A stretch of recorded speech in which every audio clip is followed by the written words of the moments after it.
What could be the end of TikTok here in the U.S.? All right, the Supreme Court set to hear arguments tomorrow about the law set to go into effect that could see the popular platform banned. Fox 5's Jessica Formoso here now with more on exactly what's at stake. Jess. Stephen, Natasha, that's right. The exact date to shut down TikTok is January 19th. It is unclear how the Supreme Court will rule or when, for that matter. What we do know is the platform is used by millions who count on it for work.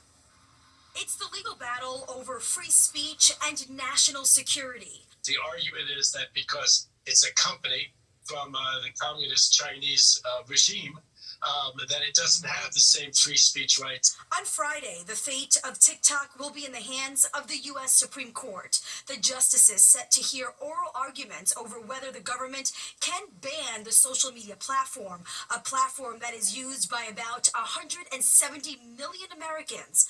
Pedram Tabibi is a social media attorney. Not only are you talking about people who access it for news and for entertainment purposes, but people who make a livelihood off of it. So it stands to impact millions of Americans and businesses as well. So it'll be very significant to see how the Supreme Court rules on this potential ban. Congress passed a bipartisan bill requiring TikTok to divest from its Chinese-based parent company ByteDance by this month or face a national ban. TikTok has been fighting back, saying banning the app would violate Americans' First Amendment rights to free speech. But in December, a panel of 3 appellate judges, 2 appointed by Republicans and 1 by a Democrat, rejecting the First Amendment speech argument. It's going to be very difficult, if at all possible, for ByteDance to part away with TikTok, especially with only days left. And I think one has to question whether ByteDance even wants to do something like that. This is a highly valuable platform. President-elect Donald Trump seems to be a fan of the platform, asking the justices to give him and his administration time to reach a, quote, political resolution on the issue. David Katz is a former assistant U.S. attorney. Well, I think people are worried that the political solution may be that some of Trump's cronies, who are Americans, will end up running the company, or that who makes some kind of deal with China, which is not in Americans' interest. Now, this case has moved through the courts pretty fast, so we will have to wait and see if the Supreme Court will make a quick decision. Now, the question many have is, what if the Supreme Court rules in favor of the ban? What can President-elect Donald Trump do when he takes office? Well, attorney Pedram Tabibi says Trump could simply instruct the Attorney General not to enforce the ban, or he could also ask Congress to repeal it. Steve and Natasha? All right, thanks so much, Jess. Well, new tonight, actor Alec Baldwin filing a civil lawsuit against prosecutors and investigators claiming malicious prosecution and civil rights violation in that deadly shooting on the set of his movie Rust. The lawsuit was filed in Santa Fe, New Mexico, where in July a judge dismissed a charge of involuntary manslaughter against Baldwin in the 2021 shooting death of cinematographer Helena Hutchins. Baldwin also alleges defamation, saying evidence was intentionally mishandled. Tackling the mental health crisis and the effect it can have on young people. Coming up, the special summit held in New Jersey today aimed at helping students cope with difficulties in their lives. And ghosting your new boss. Sounds pretty ridiculous, but not according to some Gen Zers. Mental health crisis, a major concern across the nation, especially when it comes to young people. In an effort to address the growing problem, dozens of colleges and universities across New Jersey held a summit to help students cope with potential distress in their lives. Fox's Richard G. Kovas has more on the message they are sending. Looking for lunch? For college student Evan Papageorge, this day means everything. We do have some instances where a student might be feeling down and they just want to talk, and I'm a friendly face. Evan is a resident assistant at the Stevens Institute of Technology in Hoboken, helping students with everyday needs, including those who may be going through a difficult time in their lives. If someone's having a bad day, I could be the one that can help them get better. And it's people like Evan who can make a difference. To bring awareness to these college students' mental health before the start of the spring semester, hundreds of faculty members from at least 50 colleges and universities across New Jersey are taking part in the second annual New Jersey Higher Education Mental Health Summit. For President and CEO of the Independent Colleges and Universities of New Jersey, Steve Reynolds, it's personal. I've got an 18-year-old daughter that's going to be a freshman in college. So it's more personal to me than you might think, because they're coming from high schools and they have challenges, and I don't know what's ahead for her. According to a study from research organization Healthy Minds Network, college students experiencing depression has nearly doubled from just 21% in the year 2014 to more than 40% in the year 2023. Our university has a very deep commitment to this issue. We have had significant investments in improving the resources, in creating an infrastructure of support.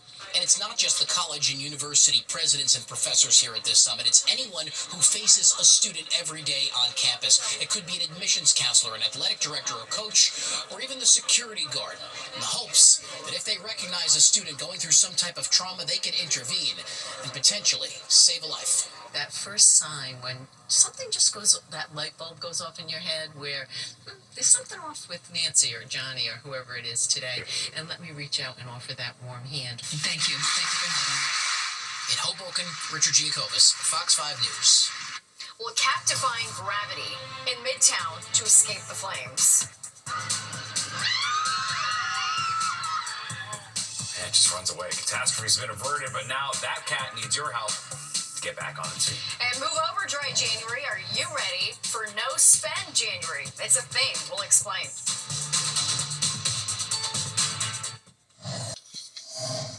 Fox 5 is watching your wallet tonight, and if you're still getting sticker shock from all your holiday spending, you're not alone. That's right. If so, maybe you want to go the no spend January route. Fox 5's Jennifer Williams shows you how you can let the plastic breathe a bit this month. Just gets lost. So much gets lost in just how easy buying things has become. We've all heard of Dry January, where one abstains from drinking alcohol for the entire month, but there's another trend gaining traction with a similar concept. No Spend January is just a little spending challenge that really just encourages people to take a break after all of the crazy spending from Christmas and evaluate what they already have and what they actually need. Melissa Corvo, who is behind the website Life with Less Mess, created a customizable guideline for those looking to tighten up their finances in the new year. Obviously, I'm not paying my bills. I'm not buying food for my family.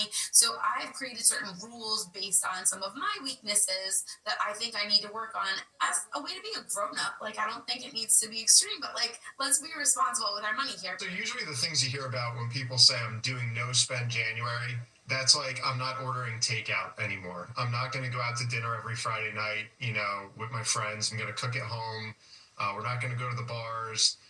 We're going to stop going out to the movies. We're just going to watch Netflix at home. The goal is to focus on the necessities and at least try to cut back on frivolous spending.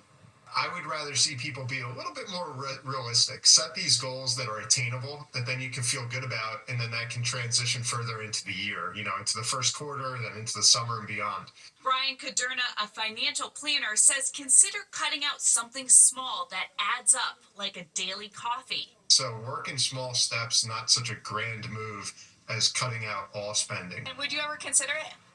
Maybe in the future when I'm not living in New York City.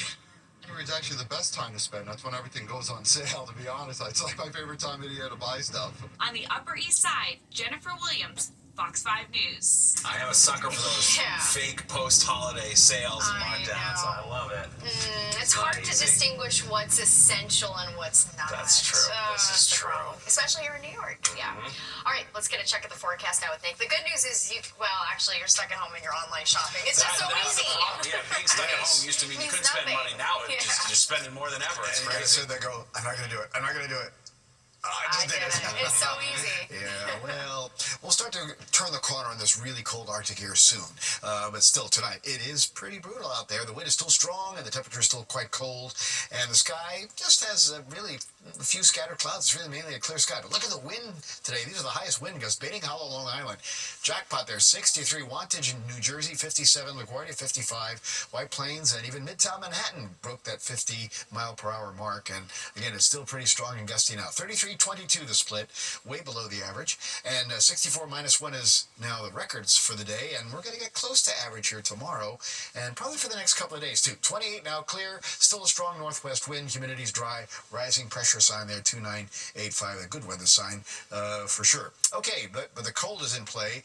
20s just about everywhere. Got 30 at Bridgeport and Islip, but that's it. 20s as we go across the board. 22 Poughkeepsie, 21 there in Scranton, and yeah, believe it or not, it's 5 or 7 degrees warmer than last night. So last night again was the coldest night of our week so far. And the wind northwest, it's strong, 15 to 20 sustained, and still those gusts are pushing close to 30, 35, almost 40 miles an hour in a few spots. That's going to continue tonight and probably through much of tomorrow morning.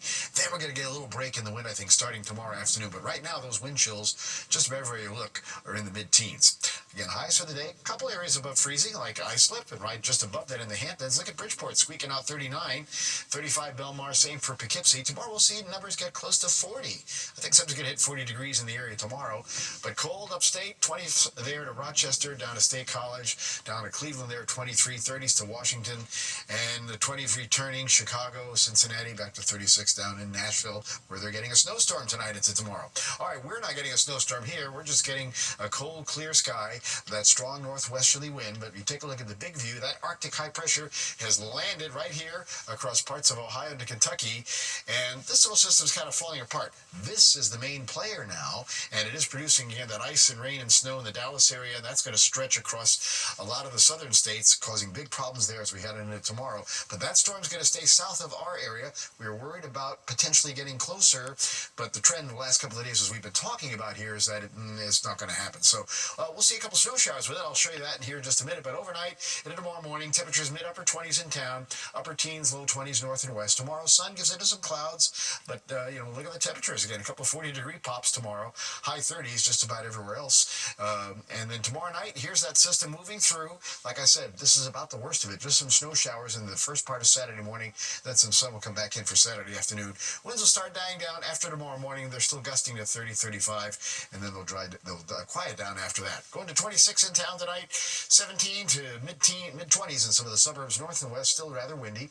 Tomorrow, sunshine, couple clouds, about 39 the high, so getting back closer to where we should be for this time of the year. In the 7-day, 36 Saturday, early snow showers and some sunshine in the afternoon. 40 a bit breezy on Sunday. How about 42 for Monday? But then we turn colder again. Back down into the low 30s by Wednesday and Thursday, and the wind's going to start picking up. Back down into the low 20s for overnight lows. So yes, still January weather ahead. Yeah, all right, 6 months from now it's June, so that's something to look forward to. The countdown is on. Yes. Well, catfishing, it's not just for dating anymore. It's actually happening in the workplace, and bosses are falling for it. Hook, line, and sinker. Cats have 9 lives, but one might only have 8 left after jumping 3 stories from a burning building last week. Look at this video we'll show you in a moment here. Goldie the kitty is recovering after falling out of a 3rd floor window of this Midtown building on West 43rd Street. Oh my goodness. It was on Sunday when the ginger cat stood on the windowsill trying to escape the flames. Citizen App video here capturing the moment, the 6-year-old feline falling, landing on his feet. As cats do, right before he landed, immediately, turned his body in the exact right way to absorb the impact and survive. I mean, it's really amazing. Elliot, look at him. He's so cute. Goldie's cat dad doesn't have the resources to pay for the medical bills, and so the community rallied behind him. They set up a GoFundMe account, and they've already surpassed their goal of $2,000. Oh, that is a wild video. Well, we've all heard the term catfishing when it applies to dating, but now it's become a thing at the workplace. It's called career catfishing. It's when someone applies and interviews for a job, but then on the first day, they never show up. They say that it's to show companies that employees hold the power, not the bosses. Researchers found that 34% of people in their 20s have done this before, along with 24% of millennials. The numbers fall when you get to Gen X and baby boomers. Wow. All right. Yeah. It's not that seems like a lot of work. They could have just done the job. Yeah, it's kind of wild. All right, well, there's more of the 10 o'clock news straight ahead. But first, here's Ryan and Crystal. Hey, I'm Ryan Christopher. And I'm Crystal Young. Coming up on Good Night New York, we'll talk with Mona from Extra about some 90s women that are making a comeback. That's right, we can't wait for that. Also, we're talking to African designer Kate Bonnie and Jessica Francis Dukes from MGM Plus, all about her new limited series, Earth. And wait, there's more. Then we get a chance to taste some delicious food from a new immersive Japanese restaurant. That's right, all of that next after the 10 o'clock news.